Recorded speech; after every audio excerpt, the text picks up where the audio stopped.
riyadil jannah farta'u. Apabila kamu melewati satu kebun surga, maka singgahlah kamu di kebun surga itu.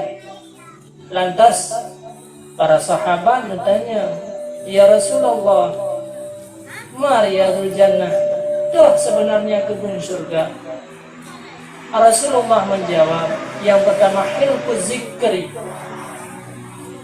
Ada ulama yang menafsirkan hilquz zikri adalah majlis-majlis ilmu pengetahuan. Pesantren-pesantren itulah merupakan kebun surga. Maka apabila ditanya sering-sering, ditanya ziarahi tiap sawa kebun surga, pasti Allah Ta'ala akan memberikan surga yang hakikat dikala ditanya mati. Karena udipnya, matinya menurut yang ditanya udip.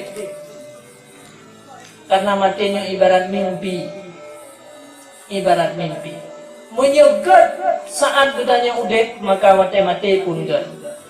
Menyesering di dunianya gedanya utaziarahi kebun-kebun surga, majelis-majelis ta'lim, kemudian pesantren-pesantren, daya-daya. Karena itu merupakan kebun surga yang telah diakui oleh Rasulullah SAW.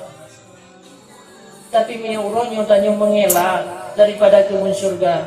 Getanya urangnya tak biarkan kebun surga, Allah juga tidak akan memasukkan getanya dalam surga tersebut.